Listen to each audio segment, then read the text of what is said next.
Hi guys, welcome back to my channel. ಹೇಗಿದ್ರೆ ಎಲ್ಲರೂ? I hope ಎಲ್ಲರೂ ಚೆನ್ನಾಗಿದ್ದೀರಾ. ಸೊ ಇವತ್ತು ಈವ್ನಿಂಗ್ ಬ್ಲಾಗ್ನ ಸ್ಟಾರ್ಟ್ ಮಾಡ್ತಾ ಇದ್ದೀನಿ. ಹಾಗೆ ಯಾರೆಲ್ಲ ನನ್ನ ಚಾನಲ್ನ ಫಸ್ಟ್ ಟೈಮ್ ನೋಡ್ತಿದ್ರೆ, ನನ್ನ ಹೆಸರು Veena. Welcome to my channel. And ಇದು ನಮ್ಮ ಪಾಪು. ಫ್ರಾಕ್ ತೋರಿಸಿ, ನಿಮ್ಮದು ಫ್ರಾಕ್. ಓಕೆ, ಇವಾಗ ಹೊರಗಡೆ ಹೋಗ್ತಾ ಇದ್ದೀವಿ. ಒಂದು ಸ್ವಲ್ಪ ಹೊರಗಡೆ ಹೋಗ್ತಾ ಬ್ಲಾಗ್ನ ಸ್ಟಾರ್ಟ್ ಮಾಡಿಬಿಡೋಣ ಅಂತ ಹೇಳ್ಬಿಟ್ಟು ಸ್ಟಾರ್ಟ್ ಮಾಡಿದೆ. ಹೇಳಿ ಹಾಯ್. Hi madam. ಇಷ್ಟೊತ್ತರೆಗೂ ಮಾತಾಡ್ತಿದ್ದೆ, ಮಾತಾಡುವ. ಏಯ್ ಅಲ್ಲಿ ನೋಡಿ, ಇವತ್ತು ಅವ್ರದ್ದು ಜುಟ್ಟು ಡಿಫ್ರೆಂಟ್ ಆಗಿದೆ. ಆ್ಯಂಡ್ ಇದೂ ಅಷ್ಟೇ. ಏನದು ತೋರಿಸು, ಏನು ಚಿನ್ನೋದು? ಏನದು? ಹಾಗೆ ಯೂನಿಕಾರ್ನ್. ಏನು ಮಮ್ಮ ಇದು? ಇದೇನಿದು? ನಾನು ಯೂನಿಕಾರ್ನ್. ಆ್ಯಂಡ್ ಎಸ್, ಇವಾಗ ಹೊರಗಡೆ ಹೋಗ್ತಾ ಇದ್ವಿ. ಅಂದರೆ ಎಷ್ಟಾಯ್ತು ಟೈಮ್? ಇವಾಗ 5 ಗಂಟೆ ಆಗ್ತಿದೆ. ತುಂಬಾ ಲೇಟ್ ಆಯಿತು. ನಿಕೋ ಹೋಮ್ಸ್ ಅಂತ ಕೇಳಿರ್ತೀರ ಹೆಸರು. ಸ್ವಲ್ಪ ಹಾಗೆ ಏನೋ ಹೊಸದಾಗಿ ಲಾಂಚ್ ಆಗಿದೆ ಅಂತ ಹೇಳ್ಬಿಟ್ಟು ಮೆಸೇಜ್ ಬಂದಿತ್ತು ಅತು ನಿಮಗೆ. ಓಕೆ, ಅವರಿಗೆ ಮೆಸೇಜ್ ಬಂದಿತ್ತಂತೆ, ಫೇಸ್ಬುಕ್ಕಲ್ಲೇನೋ ಬಂದಿತ್ತಂತೆ. ನಾವು ಯಾವಾಗೋ ಒಂದು ಕಾಲದಲ್ಲಿ ಒಂದು ಸಲ ಹಾಗೆ ವಿಸಿಟ್ ಮಾಡಿದ್ವಿ. ಸೊ ಹಾಗಾಗಿ ಏನೋ ಕಾಂಟ್ಯಾಕ್ಟ್ ಇತ್ತು ಅನ್ಸುತ್ತೆ. ಅವ್ರಿಗೆ ಡೀಟೇಲ್ ಕಳಿಸ್ತಾರೆ. ನಿನ್ನೆಯಿಂದ ಹೇಳ್ತಾ ಇದ್ರು ಹೋಗೋಣ ಅಂತ. ಸರಿ, ಹೋಗೋಣ ಬಾರಪ್ಪ. ಇನ್ನೇನು ನನಗೂ ಒಂಥರ ಬೋರ್ ಆಗ್ತಾಯಿತ್ತು, ಇಂಟೀರಿಯರ್ ನೋಡ್ಕೊಂಬರೋಣ ಅಂತ. ಆಮೇಲೆ ಮತ್ತು ನಿಮಗೂ ತೋರ್ಸೋಕ್ಕೆ ಚೆನ್ನಾಗಿರುತ್ತೆ ಅಂತ ಎಲ್ಲನೂ ಹೋಗಿ ಓಡಾಡ್ಕೊಂಬರೋಕ್ಕೆ ಒಂಥರ ಚೆನ್ನಾಗಿರುತ್ತೆ ಅಂತ ಅಂದ್ಬಿಟ್ಟು. ಹಾಗೆ ನೋಡ್ಬೋದು, ಇದು ನನ್ನ ತಾಳಿ ನೆನ್ನೆಯಿಂದ ಹಾಕ್ಕೊಂಡಿದ್ದೀನಿ. ನೆನ್ನೆ ಬಿಗ್ ಬಜಾರ್ಗೆ ಹೋದಾಗ ಸಿಯು 2-3 ಸಲ ಹಿಂಗೆ ಹಿಡಿದ್ಲು. ನನಗೆ ಫುಲ್ಲು ಜೀವ ಹೋದಂಗೆ ಆಗಿಬಿಟ್ಟಿತ್ತು. ಆ್ಯಂಡ್ ಹಾಗೆ ನಾಳೆ ಇದು ಕೂಡ ಇದೆ, ಏನದು ಭೀಮನ ಅಮಾವಾಸ್ಯೆ ಇದೆ. ಸೊ ಹಾಗಾಗಿ ಬೇಡ, ಇವಾಗ ಹಬ್ಬದ ಟೈಮ್ ಇದೆ, ತೆಗಿಯೋದು ಬೇಡ ಅಂತ ಹೇಳ್ಬಿಟ್ಟು ತೆಗ್ದಿಲ್ಲ. ಬಟ್ ಅತ್ತಲ್ಲ ಆದರೂ ಹೇಳ್ತಾ ಇದ್ರು, ನೋಡು ಡೇಂಜರ್ ಅಲ್ಲ ಅತ್ತಲ್. ಹಾಂ, ನಿನ್ನ ಕಾಲಕ್ಕೆಲ್ಲ ಬೋಲ್ ಆಯ್ತಲ್ಲ. ಹಾಂ, ನಾನು ಹೇಳ್ತಾ ಇದ್ದೆ, ಲೈಕ್ ಕಟ್ಟಾಗ್ಬಿಟ್ರೆ ಸುಮ್ಮನೆ ಎಳೆದ್ಬಿಡ್ತಾಳೆ ಅವಳು, ಬೇಡ ಅಂತ ಅವ್ರನ್ನೇ ಹೇಳ್ತಾ ಇದ್ರು. ಬಟ್ ನಾಳೆ ಹಬ್ಬಗೆ ಎಲ್ಲ ಮುಗಿಸ್ಕೊಂಡು ತೆಗಿಯೋಣ ಅಂತ ಅಷ್ಟೆ. ಹೇಗಿದೆ ಅಂತ ಹೇಳಿ. ಹಾಗೆ ಏನೋ ಯಾರನ್ನ ಮಾಡಿಸ್ಕೋಬೇಕಂದ್ರೆ ತುಂಬ ಚೆನ್ನಾಗಿದೆ, ಪ್ರಿಟ್ಟಿಯಾಗಿದೆ, ಸಖತ್ತಾಗಿದೆ. ನನಗಂತೂ ತುಂಬ ಇಷ್ಟ ಇದು. ಸೊ ಬನ್ನಿ ಇವಾಗ ಹೋಗೋಣ, ಹೊರಗಡೆ ಹೋಗ್ಬಿಟ್ಟು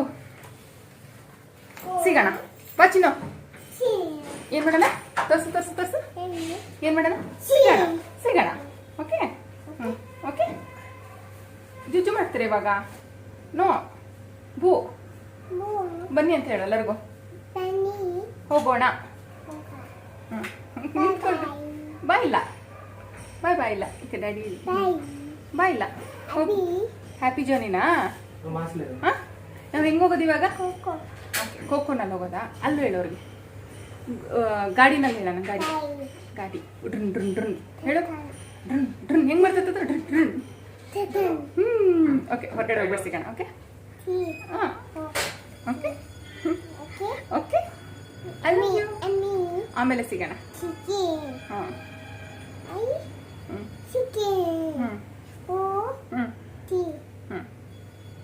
ಓಕೆ. ಗುಡ್ ನೈಟ್ ಬೇಡ ಇವಾಗ. ಏನದು ಪಾಪನ? ಏನದು? ಲೈಟ್ ಹೋಯ್ತಾ? ಹೇಳು, ಹೋಯ್ತಂತ ಹೇಳು. ಚಲೋ ಓಕೆ, ಬಾಯ್. ಹಾಂ, ನಿನ್ನೆ ಹೇಳಿದ್ದು ಗುಡ್ ನೈಟ್, ಅದನ್ನೇ ಹೇಳ್ತಾ ಇದ್ದಾಳೆ ಪಾಪ. ಏನಾನ ಹೇಳ್ಕೊಟ್ರೆ ಬೇಗ ಕಲ್ತು ಬಿಡ್ತಾಳೆ, ಆಮೇಲೆ ಬೇಗ ಮರೆಯೋದು ಕೊಡೋನಿಲ್ಲ. ಓಕೆ ಗೈಸ್, ಹೊರಗಡೆ ಸಿಗೋಣ.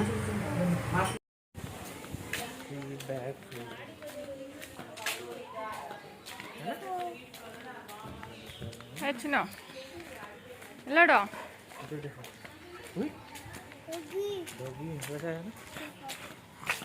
ಮಮ್ಮಿ.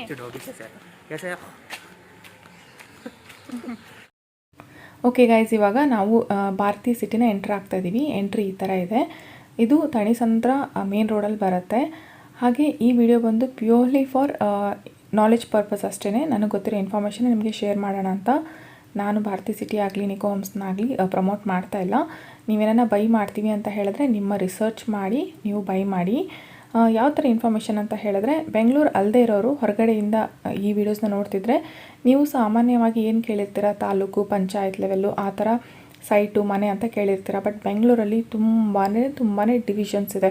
ಯಾವ ಥರ ಅಂತ ಹೇಳಿದ್ರೆ, ಎ ಖಾತಾ, ಬಿ ಖಾತಾ, BDA, BMRD, ಈ ಖಾತಾ, ಆಮೇಲೆ ಪಂಚಾಯತ್, ತಾಲೂಕು, ಈ ಥರ ಸುಮಾರು ಡಿವಿಷನ್ಸ್ ಇದೆ. ಸೊ ಇಲ್ಲಿ ನೋಡೋದ್ರಲ್ಲ ರೈಟ್ ಸೈಡಲ್ಲಿ ಅದು ಬೇರೆಯವ್ರದ್ದು ಅಪಾರ್ಟ್ಮೆಂಟ್. ಇದು ಏನು ನೋಡ್ತಿದ್ದೀರಾ, ಇದು ನಿಕೋ ಹೋಮ್ಸ್ 2. ಆಮೇಲೆ ನಿಕೋ ಹೋಮ್ಸ್ 1ನಲ್ಲಿ ಸ್ವಲ್ಪ ಇಶ್ಯೂಸ್ ಇತ್ತು ಅಂತ ಕೇಳಿದ್ವಿ. ಇದನ್ನು ನಾವು 4 ವರ್ಷದ ಹಿಂದೆ ಬಂದಾಗ ನಾವು ನೋಡಿದ್ವಿ. ಆವಾಗ ಈ ನಿಕೋ ಹೋಮ್ಸ್ 2 ಏನಿದೆ ಅದು ಅಷ್ಟೊಂದು ಕನ್ಸ್ಟ್ರಕ್ಟ್ ಆಗಿರಲಿಲ್ಲ. ಬಟ್ ಈ ನಿಕೋ ಹೋಮ್ಸ್ 2ನಲ್ಲಿ ನಮ್ಗೆ ಗೊತ್ತಿರೋರು ತುಂಬ ಜನ ಇದ್ದಾರೆ. ನಮ್ಮ ಅತುಲ್ ಅವರ ಫ್ರೆಂಡ್ಸ್ ತುಂಬಾ ಜನ ತೊಗೊಂಡಿದ್ದಾರೆ. ಇಲ್ಲಿ ನೋಡಿದ್ರಲ್ಲ ಎಂಟ್ರಿ ಯಾವ ಥರ ಇದೆ ಅಂತ. ಸ್ಟಾರ್ಟಿಂಗಲ್ಲಿ ಆಲ್ರೆಡಿ ನೀವು ಸೆಕ್ಯೂರಿಟಿ ಗಾರ್ಡ್ನು ನೋಡಿರ್ತೀರ. ಇದು ನೋಡಿ ಎಷ್ಟು ಚೆನ್ನಾಗಿದೆ ಅಂತ. ಈ ಕಾನ್ಸೆಪ್ಟ್ ನೋಡಿನೇ ನನಗೆ ಫಸ್ಟ್ ಟೈಮ್ ಲೈಫಲ್ಲಿ ಅಪಾರ್ಟ್ಮೆಂಟ್ ಇಷ್ಟ ಆಗಿದ್ದು, ಅಪಾರ್ಟ್ಮೆಂಟ್ ಕಾನ್ಸೆಪ್ಟ್ ಇಷ್ಟ ಆಗಿದ್ದು. ಇಲ್ಲಾಂದರೆ ನನಗೆ ಇಂಡಿವಿಜುವಲ್ ಹೌಸೇ ತುಂಬ ಅಂದರೆ ತುಂಬ ಇಷ್ಟ. ಇದೇ ಈ ಕಾನ್ಸೆಪ್ಟ್ ನೋಡಿನೇ ನಾನು ಎಷ್ಟೊತ್ತು ಕೂತ್ಕೊಂಡು ತೊಗೊಳ್ಳೋಣ ಏನು ಅಂತ ನಾವು 4 ವರ್ಷದಿಂದ ಆ ಥರ ನೋಡ್ತಾ ಇದ್ವಿ. ಬಟ್ ನಾವು ತೊಗೊಂಡಿಲ್ಲ. ಬಟ್ ಆದರೂ ನನಗೇನು ಇಂಡಿವಿಜುವಲ್ ಹೌಸ್ ಮೇಲೆ ತುಂಬಾ ಆಸೆ ಇತ್ತು. ಹಾಗೆ ಇಲ್ಲಿ ನೋಡಿ ಏನು ನೋಡ್ತಿದ್ರೆ ಚಿಕ್ಕದಾಗಿರುವಂಥ ಈ ಬಿಲ್ಡಿಂಗ್, ಇದು ಬಂದು ಅವ್ರದ್ದೇ ಸ್ಕೂಲ್. ಇದು ಸ್ಕೂಲು ಒಳಗಡೆ ಇತ್ತು ಅಂದರೆ ಮಕ್ಳಿಗೂ ಒಂಥರ ಹೋಗಿ ಬರೋದಕ್ಕೆ ಕಷ್ಟ ಆಗಲ್ಲ. ಸೊ ನಾವಿವಾಗ ಅವ್ರ ಆಫೀಸ್ ಹತ್ರ ರೀಚ್ ಆಗ್ತಾ ಇದ್ದೀವಿ. ಇಲ್ಲೇನು ದೊಡ್ಡ ಬಿಲ್ಡಿಂಗ್ ನೋಡ್ತಿದ್ರೆ ಅದು ಲೀಲಾ ರೆಸಿಡೆನ್ಷಿಯಲ್ಸ್, ಲೀಲಾ ಪ್ಯಾಲೇಸ್ ಅಂತ ಕೇಳಿರ್ತೀರಾ. ಅದ್ರ ಪಕ್ಕದಲ್ಲೇ ಅವ್ರದ್ದೇ ಇನ್ನೊಂದು ಹೋಟೆಲ್ ಕೂಡ ಇದೆ. ಇದು one of the top 5 star ಹೋಟ್ಲ್ಗಳಲ್ಲಿ ಇದು ಕೂಡ ಒಂದು ಅಂತ ಹೇಳ್ಬೋದು. ಅಂದರೆ ಲಕ್ಸುರಿಯಸ್ ಹೋಟೆಲ್ಸಲ್ಲಿ ಇದು ಕೂಡ ಒಂದು. ಹಾಗೆ ಇಲ್ಲಿ ಜಾಸ್ತಿ ಅಪಾರ್ಟ್ಮೆಂಟ್ ಇರೋವಂಥ ಬಿಲ್ಡಿಂಗ್ಗಳಿಗೆ ಇದನ್ನು ಟೌನ್ಶಿಪ್ ಅಂತ ಕೂಡ ಕರೀತಾರೆ. ಲಕ್ಸುರಿಯಸ್ ಅಪಾರ್ಟ್ಮೆಂಟೇ ಆದರೆ ಜಾಸ್ತಿ ಕ್ವಾಂಟಿಟಿ, ಜಾಸ್ತಿ ಫ್ಲ್ಯಾಟ್ಸ್ ಇರೋದಕ್ಕೆ ಟೌನ್ಶಿಪ್ ಅಂತಲೂ ಕರೀತಾರೆ. ಇಲ್ಲಿ IT ಕಂಪನೀಸ್ ಕೂಡ ಇದೆ. ಒಂದು 2-3 IT ಕಂಪನಿ ನೀವು ನೋಡ್ಬೋದು. ಇವಾಗ ಬ್ಲೂ ಕಲರ್ದು ಏನು ನೋಡಿದ್ರೆ ಅದು IT ಕಂಪನಿ. ಮಾಸ್ಕ್ ಹಾಕೋ. ಹಾಂ, ಹೋಗೋಣ ಹಾಂ, ಲೇಕೆ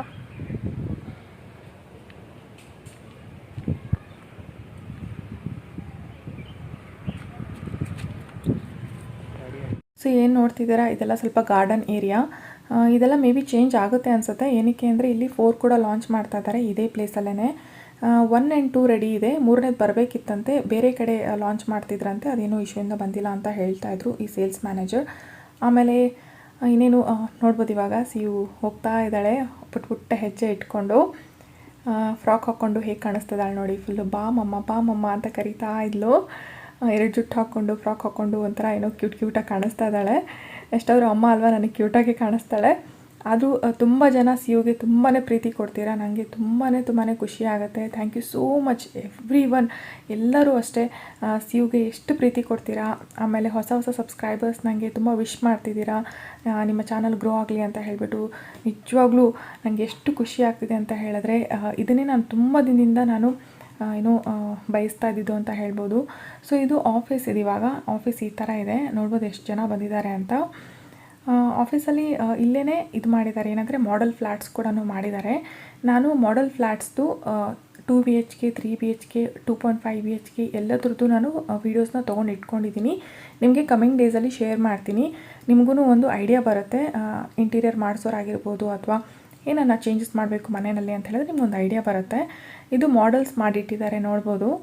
ಈ ಥರ ಅಂದರೆ ಅವ್ರದ್ದು ಯಾವ ಥರ ಪ್ರಾಜೆಕ್ಟ್ ಇದೆ, ಹೇಗಿದೆ, ಯಾವ ಥರ ಇದೆ ಅಂತ ಹೇಳ್ಬಿಟ್ಟು ಒಂದು ಮಾಡೆಲ್ಸ್ ಮಾಡಿಟ್ಟಿದ್ದಾರೆ.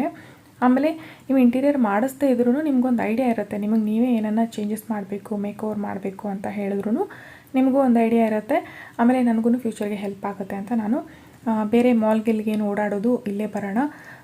ಅದ್ರಲ್ಲಿ ಕೂಡ ಹೇಳ್ತಾ ಇದ್ರು 2-3 ದಿನದಿಂದ, ಯಾವಾಗಿಂದ ಅವ್ರಿಗೆ ಮೆಸೇಜ್ ಬಂತು ಆವಾಗಿಂದ ಹೋಗೋಣ ಅಂತ ಹೇಳ್ತಾನೆ ಇದ್ರು. ಸೊ ಹಾಗಾಗಿ ಕರ್ಕೊಂಬಂದು ನಿಮಗೆ ತೋರಿಸ್ತಾ ಇದ್ದೀನಿ. ಮೋಡ ನೋಡಿ ಎಷ್ಟು ಫುಲ್ಲಾಗಿಬಿಟ್ಟಿದೆ, ಮಳೆ ಬರುತ್ತೆ ಅಂತ ಅದೊಂದು ಟೆನ್ಷನ್ನು. ಸಿವು ಅಂತೂ ಫುಲ್ ಎಂಜಾಯ್ ಮಾಡ್ತಾಯಿದ್ಲು. ನನಗಂತೂ ಖುಷಿ ಆಗುತ್ತೆ ಈ ಥರ ಹೊರಗಡೆ ಕರ್ಕೊಂಬರೋದಕ್ಕೆ. ಮಾಲ್ಗೆಲ್ಲ ಅಂದರೆ ಜನ ಜಾಸ್ತಿ ಇರ್ತಾರೆ, ಈ ಥರ ಪ್ಲೇಸಸ್ಗೆ ಅಂದರೆ ಅವಳಿಗೂ ಒಂಥರ ಖುಷಿಯಾಗಿ ಓಡಾಡಿಕೊಂಡು ಚೆನ್ನಾಗಿರುತ್ತೆ ಅಂತ ನಾವು ಬಂದು ಇಲ್ಲಿ ನೋಡ್ತಾ ಇದ್ದೀವಿ. ಆಮೇಲೆ ಈವನ್ ಅತುಲ್ ರಿಲೇಟಿವ್ ಕೂಡ ಒಬ್ಬರು ಹೀಗೆ ಬ್ಯಾಂಗ್ಳೂರಲ್ಲಿ ಮನೆ ನೋಡಬೇಕು ಅಂತ ಹೇಳ್ತಾಯಿದ್ರು. ಸೊ ಅವ್ರಿಗೂ ಇನ್ಫಾರ್ಮೇಷನ್ ಕೊಟ್ಟಾಗ ಆಗುತ್ತೆ ಅಂತ ಹೇಳ್ಬಿಟ್ಟು ನಾವು ಬಂದು ಇಲ್ಲಿ ನೋಡ್ತಾ ಇದ್ವಿ.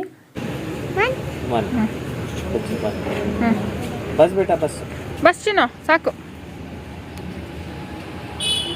ಹಾಗೆ ಎಷ್ಟೊಂದು ಜನಕ್ಕೆ ಒಂದು ಡೌಟ್ ಇರುತ್ತೆ, ಇಷ್ಟು ದೊಡ್ಡ ಬಿಲ್ಡಿಂಗ್ಸ್ಗೆ ವಾಟರ್ ಸಪ್ಲೈ ಯಾವ ಥರ ಮಾಡ್ತಾರೆ ಅಂತ. ಸೊ ಅದ್ರ ಬಗ್ಗೆ ನಿಮಗೆ ಇನ್ ಡೀಟೇಲ್ ಆಗಿ ಹೇಳ್ತೀನಿ. ಅದಕ್ಕೂ ಮುಂಚೆ ಕನ್ಸ್ಟ್ರಕ್ಷನ್ಸ್ ಬಗ್ಗೆ ಮಾತಾಡೋಣ. ಕನ್ಸ್ಟ್ರಕ್ಷನ್ ಇಲ್ಲಿ ಯಾವ ಥರ ಇರುತ್ತೆ ಅಂತ ಹೇಳಿದ್ರೆ, ಫಸ್ಟು ಬಿಲ್ಡಿಂಗ್ ವೈಸ್ ಹೇಳಿಬಿಡ್ತೀನಿ. ಇದೇನಿದೆ ಹೈ ರೈಸ್ ಬಿಲ್ಡಿಂಗ್ ಅಂತ ಕರೀತಾರೆ. 20 ಫ್ಲೋರು, 21 ಫ್ಲೋರು, 30, 33 ಈ ಥರ ಫ್ಲೋರ್ಸು ಸಾಮಾನ್ಯವಾಗಿ ಹೈ ರೈಸ್ ಬಿಲ್ಡಿಂಗ್ಸಲ್ಲಿ ಇರುತ್ತೆ. ಸೊ ಇನ್ನು ಮಿಡ್ ರೈಸ್ ಅಂತ ಹೇಳಿದ್ರೆ 10ರಿಂದ 12 ಫ್ಲೋರ್ಸ್ ಏನಿರುತ್ತೆ ಅದು ಮಿಡ್ ರೈಸಲ್ಲಿರುತ್ತೆ. ಸಾಮಾನ್ಯವಾಗಿ ಈ ಬ್ಯಾಂಗ್ಳೂರಲ್ಲಿ ನಾರ್ಮಲ್ ಇಂಡಿವಿಜುವಲ್ ಹೌಸ್ಗೂ ಅಷ್ಟೇ ಇನ್ನು ಗ್ರೌಂಡ್ +3 ಅಂದರೆ 4 ಫ್ಲೋರ್ಗೆ ಪರ್ಮಿಷನ್ ಇದೆ. ಇಲ್ಲಿ ನೋಡ್ಬೋದು ನೀವೇನು ನೋಡ್ತಿದ್ದೀರಾ ಲೈಟ್ ಆನ್ ಆಗಿದೆಯಲ್ಲ, ಇದನ್ನು ಕ್ಲಬ್ ಹೌಸ್ ಅಂತ ಕರೀತಾರೆ. ಇಲ್ಲಿ ಏನಿರುತ್ತೆ ಅಂತಂದರೆ ಇಂಡೋರ್ ಗೇಮ್ಸ್ ಇರುತ್ತೆ. ಇಂಡೋರ್ ಯಾವ ಥರ ಅಂದರೆ ಟಿ ಆಗಿರ್ಬೋದು, ಶಟಲ್ ಕಾಕ್ಸ್ ಆಗಿರ್ಬೋದು, ಈ ಕ್ಯಾರಮ್ ಮತ್ತು ಕಾಫಿ ಶಾಪ್ಸ್, ಲೈಬ್ರರಿ, ಈ ಥರದ್ದು ಇಂಡೋರ್ ಗೇಮ್ಸ್ ಆಗಲಿ, ಇಂಡೋರಲ್ಲಿ ನಾವು ಏನೇನು ಎಂಟರ್ಟೈನ್ಮೆಂಟ್ ಬೇಕೋ ಆ ಥರದ್ದು ಎಲ್ಲ ಫೆಸಿಲಿಟೀಸು ಅಲ್ಲಿ ಇರುತ್ತೆ. ಈ ಫೆಸಿಲಿಟೀಸು ಬರೀ ಅಪಾರ್ಟ್ಮೆಂಟ್ಸ್ ಅವ್ರಿಗೆ ಮಾತ್ರನೇ, ಅಂದರೆ ಅವ್ರಿಗೆ ಮಂತ್ಲಿ ಈ ಥರ ಏನು ಹೇಳ್ತಾರೆ ಪರ್ ಸ್ಕ್ವೇರ್ ಫೀಟ್ ಇಷ್ಟು ಕಟ್ಟಬೇಕು ಅಂತ ಹೇಳ್ಬಿಟ್ಟು ಮೇಂಟೆನೆನ್ಸ್ ಇರುತ್ತೆ. ನೀವು ಯೂಸ್ ಮಾಡ್ದಲ್ಲಿ ಆ ಮೇಂಟೆನೆನ್ಸ್ ಕೊಡಲೇಬೇಕು. ಆ ಮೇಂಟೆನೆನ್ಸಲ್ಲಿ ಎಲ್ಲನೂ ಕವರ್ ಆಗುತ್ತೆ. ಸೆಕ್ಯೂರಿಟಿಯಿಂದ ಹಿಡಿದು ವಾಟರ್ ಸಪ್ಲೈಯಿಂದ ಹಿಡಿದು ಪ್ರತಿಯೊಂದೂ ಕವರ್ ಆಗಿರುತ್ತೆ. ಎಕ್ಸ್ಟ್ರಾ ಏನು ಪೇ ಮಾಡೋ ಅವಶ್ಯಕತೆ ಇರಲ್ಲ. ಸೊ ಇನ್ನೇನಂತ ಹೇಳಿದ್ರೆ ನಿಮಗೆ ಡ್ರೈನೇಜ್ ಪ್ರಾಬ್ಲಮ್ ಆಯಿತು, ಪೈಪ್ಸ್ ಒಡೆದೋಯ್ತು, ಏನೇ ಆದ್ರೂ ಆ ಮೇಂಟೆನೆನ್ಸಲ್ಲಿ ಕವರ್ ಆಗಿಬಿಡುತ್ತೆ. ಇನ್ನು ಕನ್ಸ್ಟ್ರಕ್ಷನ್ ಬಂದರೆ ಈ ಥರ ರೆಡ್ ಬ್ರಿಕ್ಸಲ್ಲಿ ಮಾಡ್ತಾರೆ, ಅಂದರೆ ಮಿಡ್ ರೈಸ್ವರೆಗೂ ಮಾಡ್ತಾರೆ. ತುಂಬ ಹೈ ರೈಸ್ ಅಂದರೆ ರೆಡ್ ಬ್ರಿಕ್ಸ್ ಏನಿರುತ್ತೆ ತುಂಬಾ ಹೆವಿ ಇರುತ್ತೆ. ಅಂದರೆ ಈ ಇಟ್ಟಿಗೆ ಅಂತೀವಲ್ಲ, ಕೆಂಪಿಟ್ಟಿಗೆ, ಅದು ಹೆವಿ ಇರೋದ್ರಿಂದ ಅದು ತುಂಬ ಹೈ ರೈಸ್ ಬಿಲ್ಡಿಂಗಿಗೆ ಯೂಸ್ ಮಾಡಲ್ಲ. ಇನ್ನು ಹೈ ರೈಸ್ ಬಿಲ್ಡಿಂಗಲ್ಲಿ ಮ್ಯಾಕ್ಸಿಮಮ್ ಕಂಪ್ಲೀಟ್ ಕಾಂಕ್ರೀಟಲ್ಲಿ ಮಾಡಿರ್ತಾರೆ. ಇನ್ನು ಕೆಲವೊಬ್ಬರು ಆಲೋ ಬ್ರಿಕ್ಸ್ ಅಂತಾರಲ್ಲ, ಅದರಲ್ಲಿ ಕೂಡ ಮಾಡಿರ್ತಾರೆ. ಕಾಂಕ್ರೀಟ್ ಬಂದುಬಿಟ್ಟು ತುಂಬಾ ಸ್ಟ್ರಾಂಗ್ ಆಗಿರುತ್ತೆ, ಅದು ತುಂಬಾ ಬೆಸ್ಟ್ ಅಂತ ಹೇಳ್ಬೋದು.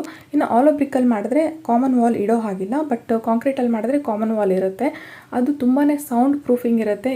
ಈ ಗೋಡೆಯಿಂದ ನೀವು ಡ್ರಿಲ್ ಮಾಡಿದ್ರೂ ಆ ಗೋಡೆಗೆ ಕೇಳಿಸಲ್ಲ, ಅಷ್ಟು ಅದು ಸೌಂಡ್ ಪ್ರೂಫಿಂಗ್ ಆಗಿರುತ್ತೆ. ಇಷ್ಟು ಕನ್ಸ್ಟ್ರಕ್ಷನ್ ಬಗ್ಗೆ ಆಯಿತು. ಇನ್ನು ವಾಟರ್ ಸಪ್ಲೈ ಅಂತ ಬಂದರೆ ಇಲ್ಲಿ ರೆರಾ ಆ್ಯಕ್ಟ್ ಅಂತ ಕರೀತಾರೆ. ರೆರಾ ಅಂದರೆ ರಿಯಲ್ ಎಸ್ಟೇಟ್ ರೆಗ್ಯುಲೇಟರಿ ಅಥಾರಿಟಿ ಅಂತ ಹೇಳ್ಬಿಟ್ಟು. ಮುಂಚೆ ಆದರೆ ಎಷ್ಟೊಂದು ಈ ಥರ ದೊಡ್ಡ ಬಿಲ್ಡರ್ಸು ಈ ಕಸ್ಟಮರ್ಸ್ಗೆ ತುಂಬಾ ಮೋಸ ಮಾಡಿಬಿಡ್ತಿದ್ರು. ಪ್ರೀ ಲಾಂಚಲ್ಲಿ ಈ ಥರ ದುಡ್ಡು ತೊಗೊಂಡು ಟೈಮ್ಗೆ ಮನೆ ಕೊಡ್ತೀರಾ. ಸೊ ಹಾಗಾಗಿ ಕಸ್ಟಮರ್ಸ್ಗೆ ಲಾಸ್ ಆಗದೆ ಇರಲಿ, ಮೋಸ ಆಗದೆ ಇರಲಿ ಅಂತ ಹೇಳ್ಬಿಟ್ಟು ಈ ರೆರಾ ಆ್ಯಕ್ಟ್ ಏನಿದೆ, ಅವರು ಹೇಳಿದ ಟೈಮ್ಗೆ ಮನೆನ ಕೊಡದೇ ಇದ್ದರೆ ಅವರು ಅದ್ರ ಪ್ರಕಾರ ರೆಂಟ್ ಆಗಲಿ ಅಥವಾ ಅದು ಇಂಟ್ರೆಸ್ಟ್ ಆಗಲಿ ಈ ಬಿಲ್ಡರ್ಸು ಕೊಡಬೇಕಾಗತ್ತೆ. ಸೊ ಅದೇ ರೆರಾ ಆ್ಯಕ್ಟ್ ಪ್ರಕಾರ ಇಷ್ಟು ಜಾಗದಲ್ಲಿ ಇಷ್ಟೇ ಮನೆ ಕಟ್ಟಬೇಕು, ಇಷ್ಟು ಜಾಗನ ನೀವು ಮೇಂಟೆನೆನ್ಸ್ಗೆ ಅಥವಾ ಈ ಏನಿದೆ ಮಿಕ್ಕಿದ್ದು ಪಾರ್ಕ್ ಆಗಿರ್ಬೋದು ಇದಕ್ಕೆಲ್ಲ ಬಿಡಬೇಕು ಅಂತ ಇದೆ. ರೆರಾ ಆ್ಯಕ್ಟ್ನಲ್ಲಿ ವಾಟರ್ ಸಪ್ಲೈಗೂ ಅಷ್ಟೇ ಈ ಎಲ್ಲ ಮನೆಗಳಿಗೂ ಜಸ್ಟ್ ಒನ್ ಟ್ಯಾಪ್ನಲ್ಲಿ, ಅದು ಕಿಚನಿಗೆ ಮಾತ್ರನೇ ಕುಡಿಯೋ ನೀರು ಅಂದರೆ ಕಾವೇರಿ ವಾಟರ್ ಸಪ್ಲೈ ಇರುತ್ತೆ. ಕಾವೇರಿ ಆಗಲಿ ಯಾವುದೇ ಆಗಲಿ, ಕಾರ್ಪೊರೇಷನ್ ವಾಟರ್ ಆಗಲಿ. ಇನ್ನು ಮಿಕ್ಕಿದ್ದೆಲ್ಲನೂ ಏನಿದೆ ಅವರು ರೈನ್ ವಾಟರ್ ಹಾರ್ವೆಸ್ಟಿಂಗ್ ಮಾಡಲೇಬೇಕಾಗತ್ತೆ. ಅಂದರೆ ಮಳೆ ಬಂದಾಗ ನೀರನ್ನು ಅವರು ಬೋರ್ವೆಲ್ಸ್ಗೆ ಈ ಥರ ಎಲ್ಲ ಸೇವ್ ಮಾಡಬೇಕಾಗತ್ತೆ. ಇನ್ನೊಂದು ಈ ಕಿಚನಿಂದ ಬಂದಂಥ ಔಟ್ಲೆಟ್ ಆಗಿರ್ಬೋದು ಅಥವಾ ಹೊರಗಡೆಯಿಂದ ಏನು ನೀರಿದೆ ಅದನ್ನ ಟ್ರೀಟ್ ಮಾಡಿಬಿಟ್ಟು ಅದನ್ನು ಅವರು ರೀಯೂಸ್ ಮಾಡಿಬಿಟ್ಟು ಟಾಯ್ಲೆಟ್ ಫ್ಲಶ್ಗಾಗಲಿ ಈ ಥರದಕ್ಕೆಲ್ಲ ಅವರು ರೀಯೂಸ್ ಮಾಡಬೇಕಾಗತ್ತೆ. ಸೊ ಹಾಗಾಗಿ ಇಲ್ಲಿ ವಾಟರ್ ವೇಸ್ಟೇಜ್ ತುಂಬ ಕಮ್ಮಿ ಇರುತ್ತೆ. ತುಂಬಾ ಸ್ಮಾರ್ಟಾಗಿ ಇದನ್ನು ಬಿಲ್ಡ್ ಮಾಡಬೇಕಾಗತ್ತೆ. ಸೊ ಹಾಗಾಗಿ ಅವ್ರಿಗೆ 24/7 ನೀರು ಸಪ್ಲೈ ಇರುತ್ತೆ. ಒಂದು ರೈನ್ ವಾಟರ್ ಹಾರ್ವೆಸ್ಟಿಂದ ಅವ್ರಿಗೆ ನೀರು ಸಿಗ್ತಾನೆ ಇರುತ್ತೆ. ಇನ್ನೊಂದು ಈ ಕಿಚನಿಂದ ಬಂದಿರುವಂಥದ್ದಾಗಿರ್ಬೋದು, ಗಾರ್ಡನ್ಸ್ ಆಗಿರ್ಬೋದು, ಅದನ್ನೆಲ್ಲ ರೀಟ್ರೀಟ್ ಮಾಡಿಬಿಟ್ಟು ಅದನ್ನು ವಾಪಸ್ ಅಂದರೆ ಅದನ್ನು ಕ್ಲೀನ್ ಮಾಡಿ ಒಂದು ಅವ್ರದ್ದು ವಾಟರ್ ಪ್ಲ್ಯಾಂಟ್ ಅದನ್ನು ಇಡಲೇಬೇಕಾಗತ್ತೆ. ಅದನ್ನ ಟ್ರೀಟ್ ಮಾಡಿ ಇನ್ನು ಮಿಕ್ಕಿದ್ದಕ್ಕೆಲ್ಲ ಈ ಡ್ರೈನೇಜ್ಗಾಗಿರ್ಬೋದು, ಈ ಥರ ಬಾತ್ರೂಮ್ಗಾಗಿರ್ಬೋದು, ಸ್ನಾನಕ್ಕಲ್ಲ, ಈ ಥರ ಟಾಯ್ಲೆಟ್ ಫ್ಲಶ್ಗಾಗಿರ್ಬೋದು, ಇದಕ್ಕೆಲ್ಲನೂ ಅವರು ಅದನ್ನ ಯೂಸ್ ಮಾಡಬೇಕಾಗತ್ತೆ. ಸೊ ಇವಾಗ ನಿಮಗೆ ಎಲ್ಲ ಡೌಟ್ಸು ಕ್ಲಿಯರ್ ಆಗಿರುತ್ತೆ ಅಂದ್ಕೊಳ್ತೀನಿ. ಎಷ್ಟೊಂದು ಜನಕ್ಕೆ ಈ ಥರ ಡೌಟ್ ಇರುತ್ತೆ, ನೀರು ಸಪ್ಲೈ ಮಾಡಲ್ಲ, ನೀರು ಪ್ರಾಬ್ಲಮ್ ಇರುತ್ತೆ ಅಂತ ಹೇಳ್ಬಿಟ್ಟು. ಸೊ ಈ ಥರ ಅವರು ನೀರನ್ನ ಯೂಸ್ ಮಾಡ್ಕೊಳ್ತಾರೆ. ಸೊ ಇವಾಗ ನಾವು ವಾಪಸ್ ಮನೆಗೆ ಬರ್ತಾ ಇದ್ದೀವಿ. ನೀವು ನೋಡಿದ್ರಲ್ಲ ನೈಟ್ ಕೂಡ ಎಷ್ಟು ಚೆನ್ನಾಗಿರುತ್ತೆ ಅಂತ ಹೇಳ್ಬಿಟ್ಟು ವಾಕ್ ಮಾಡೋಕ್ಕಾಗಲಿ, ಜಾಗ್ ಮಾಡೋಕ್ಕಾಗಲಿ, ಈ ಥರ ಬಾಸ್ಕೆಟ್ಬಾಲ್ ಆಡೋಕ್ಕಾಗಲಿ ಪ್ರತಿಯೊಂದಕ್ಕೂ ತುಂಬಾ ಚೆನ್ನಾಗಿರುತ್ತೆ. ಸ್ವಿಮ್ಮಿಂಗ್ ಪೂಲ್ಸ್ ಇರುತ್ತೆ. ಇನ್ನು ಇಂಡಿವಿಜುವಲ್ ಮನೆದು ಅದರದ್ದೇ ಆದಂಥ ಮಜಾ ಇರುತ್ತೆ. ಈ ಥರ ಮನೆಗಳಲ್ಲಿ ಅದರದ್ದೇ ಆದಂಥ ಡಿಫ್ರೆಂಟ್ ಆದಂಥ ಲೈಫ್ ಸ್ಟೈಲ್, ಡಿಫ್ರೆಂಟ್ ಆದಂಥ ಫೀಲ್ ಇರುತ್ತೆ. ಸೊ ಇಷ್ಟು ಅಪಾರ್ಟ್ಮೆಂಟ್ ಬಗ್ಗೆ ಡೀಟೇಲ್ಸ್ ಆಯಿತು. ಇವಾಗ ಮನೆಗೆ ವಾಪಸ್ ಹೋಗ್ತಾ ಇದ್ದೀವಿ.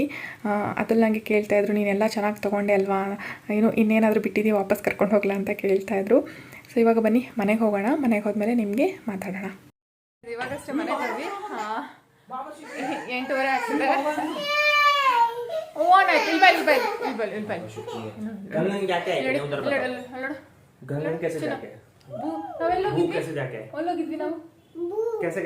ಚೆನ್ನಾಗಿತ್ತಾ? ಈ ಕಡೆ ಚೆನ್ನಾಗಿತ್ತಾ? ಮಸ್ತ್ ಇತ್ತು. Like it? ಇವಾಗ ಲೈಕ್ ಇಟ್. ಇವಾಗ ಎಷ್ಟು 8:30 ಆಗ್ತದೆ. ಇವಾಗಷ್ಟೇ ಮನೆಗೆ ಬಂದ್ವಿ. ಇವಾಗ ಏನಿದ್ರು ಸ್ವಲ್ಪ ಫ್ರೆಶ್ ಆಗಿ ಊಟ ಮಾಡಿ ಮಲ್ಕೊಳೋದೇ ಕೆಲಸ. ನಾಳೆ ಭೀಮ್ನ ಅಮ್ಮನ ಅಮಾವಾಸ್ಯೆ ಇದೆ. ನಾಳೆಯಿಂದ ಶ್ರಾವಣ ಬೇರೆ ಸ್ಟಾರ್ಟ್ ಆಗುತ್ತೆ. ನಾಳೆಯಿಂದನೂ ನಾನ್ ವೆಜ್. ಹಾಗಾಗಿ ಸ್ವಲ್ಪ ನೀನು ಶ್ರಾವಣದ್ದು ಸ್ವಲ್ಪ ಎಲ್ಲ ರೆಡಿ ಮಾಡ್ಕೋಬೇಕು ಅಂತ. ಲಾಸ್ಟ್ ಇಯರು ಏನು ತುಂಬ ಅಷ್ಟು ಸ್ಟ್ರಿಕ್ಟಾಗಿ ಫಾಲೋ ಮಾಡಿರಲಿಲ್ಲ. ನಮ್ಮ ಅಮ್ಮನೂ ಹೇಳ್ತಿದ್ರು, ಮಗು ಇದೆ, ಚಿಕ್ಕ ಮಗು ಇದೆ, ಪರವಾಗಿಲ್ಲ, ಆರಾಮಾಗಿ ಈಗಲೂ ಅದೇ ಹೇಳ್ತಾರೆ, ಸ್ವಲ್ಪ ದೊಡ್ಡೋಳಾಗೋರ್ಗು ಅಷ್ಟೊಂದು ತಲೆ ಕೆಡಿಸ್ಕೋಬೇಡ ಏನೇನು ಅಂತ. ಬಟ್ ಈ ವರ್ಷ ಸ್ವಲ್ಪ ಏನನ್ನ ಚೆನ್ನಾಗಿ ಇದು ಮಾಡೋಣ ಅಂತ. ಆಫೀಸ್ ಜೊತೆಗೆ ಎಲ್ಲ ಕೆಲಸದ ಮಧ್ಯದಲ್ಲಿ ಅಕಸ್ಮಾತ್ ನನಗೆ ಮಾಡೋಕ್ಕಾದರೆ ಖಂಡಿತವಾಗ್ಲೂ ಎಲ್ಲ ಚೆನ್ನಾಗಿ ನಿಮಗೆ ಫೆಸ್ಟಿವಲ್ನ ಸೆಲೆಬ್ರೇಟ್ ಮಾಡಿ ನಿಮಗೆ ತೋರಿಸ್ತೀನಿ. ನನಗೆ ವಿಶ್ ಮಾಡಿ. ಹಾಗೆ ಈ ಬ್ಲಾಗ್ನ ನಾನು ಇಲ್ಲೇ ಎಂಡ್ ಮಾಡ್ತೀನಿ. ಮಾಡೋಕ್ಕೂ ಮುಂಚೆ ನವಿತಾ ಮನು ಅವರ ಪಾಪು ಹೆಸರು ಹರ್ಷಲ್ ಅಂತ. ಹರ್ಷಲ್ಗೆ ಸಿಯು ಕಡೆಯಿಂದ ಹಾಯ್ ಹೇಳ್ಸಕ್ಕೆ ಹೇಳಿದರು. ಶಿ ಯೂಸ್ ಬಿಜಿನೋ. ಹಾಯ್ ಹೇಳು ಮಮ್ಮಿ. ಹಾಯ್ ಹೇಳು, ಬಿಟ್ಬಿಟ್ಟು ಹೇಳು. ಹರ್ಷಲ್ ಹಾಯ್. ಪಾಪು ಹೇಳು. ಪಾಪು ಪಾಪು ಸ್ಲೋಲಿ ಆರಾಮ್ಸೆ. ಹಾಂ ಈಗ ಬೇಡ. ಏನಾಯಿತು? ಬೇಡ. ಓಕೆ, ಅವಳು ತುಂಬ ಬ್ಯುಸಿ ಆಗಿಬಿಟ್ಲು. ನಿಮಗೆ ಈ ವಿಡಿಯೋ ಇಷ್ಟ ಆಗಿರುತ್ತೆ ಅಂದ್ಕೊಳ್ತಾ ಇದ್ದೀನಿ. ಇಷ್ಟ ಆದರೆ ಒಂದು ಪ್ಲೀಸ್ ಲೈಕ್ ಮಾಡಿ, ಹಾಗೆ ಸಬ್ಸ್ಕ್ರೈಬ್ ಆಗಿಲ್ಲ ಅಂದರೆ ಸಬ್ಸ್ಕ್ರೈಬ್ ಆಗಿ. ಮತ್ತು ಕಾಮೆಂಟ್ ಸೆಕ್ಷನಲ್ಲಿ ಮೆನ್ಷನ್ ಮಾಡೋದನ್ನು ಮರಿಬೇಡಿ ಹೇಗೆ ಅನ್ನಿಸ್ತು ಅಂತ. ಎನಿಥಿಂಗ್ ಲೈಕ್ ಜಸ್ಟ್ ಹಾಯ್ ಆದರೂ ಬಂದುಬಿಟ್ಟು ಹೇಳಿ, ನಾನು ಆ ಥರ ರಿಪ್ಲೈ ಮಾಡ್ತೀನಿ. ಆಮೇಲೆ ಖುಷಿ ಆಗುತ್ತೆ ಮಾತಾಡೋದಕ್ಕೆ, ಚೆನ್ನಾಗಿರುತ್ತೆ. ನನ್ನ ಕಾಜಲೆಲ್ಲ ಸ್ಪ್ರೆಡ್ ಆಗಿಬಿಟ್ಟಿದೆ ಆಲ್ರೆಡಿ. ಹೇಳಿ ಮಮ್ಮಿ. ಹರ್ಷಲ್ ಪುಟ್ಟ ತುಪ್ಪ ಅಲ್ಲ ಪಾಪು, ಹೇಗಿದೆಯಾ? ಅವಯ್ಯು ಹಿಂಗೆ ಕಣ್ಣಲ್ಲೇ ಕೇಳ್ತಿದ್ದಾಳೆ. ಅವಯ್ಯು ಹೆಲೋ ಹೆಲೋ ಹೇಳು. ಹೆಲೋ. ಓಕೆ, ಹೆಲೋ ಮಾಡಮಮ್ಮ. ಹೆಲೋ ಮಾಡು. ಮಾಡಲ್ಲ? ಹೆಲೋ ಅನ್ನು ಮಾಡಬೇಕು. ಗುಡ್ ಗರ್ಲ್ ಅಲ್ಲ? ಹೆಲೋ ಹೆಲೋ ಹೋಗ್ತಿದೆ. ಹೆಲೋ ಪಾಪು. ಹೇಳಿ ಮಮ್ಮ. ನೀವು ಹಾಯ್ ಹೇಳೋ ಚಿನ್ನಿ. ಇನ್ನೊಂದ್ಸಲ ಹಾಯ್ ಹೇಳೋ ಪಾಪು. ಹಾಯ್ ಮಾಡಿ ಮಮ್ಮ. ಅಷ್ಟೇ ಹಾಯ್ ಇದು ಮಾಡು ಹಿಂಗೆ. Hi hi hi hi hi ಮಾಡು ಬೇಗ. ಹಾಂ hi hi hi. Okay guys, bye bye ಮಾಡಿ ಎಲ್ಲರಿಗೂ. ಬಾಯ್. ಲೈಕ್ ಮಾಡಕ್ಕೆ ಹೇಳು. ನಿಂತ್ಕೋ, ಸರಿಯಾಗಿ ಕೂತ್ಕೋ. ಆಮೇಲೆ ಹಾಂ ಕಾಮೆಂಟ್ ಮಾಡಕ್ಕೆ ಹೇಳು. ಸಬ್ಸ್ಕ್ರೈಬ್ ಮಾಡಕ್ಕೆ ಹೇಳು. Subscribe. Bye bye. Take care. Love you all. I love you. Mama, I love you. Okay guys, bye bye, take care.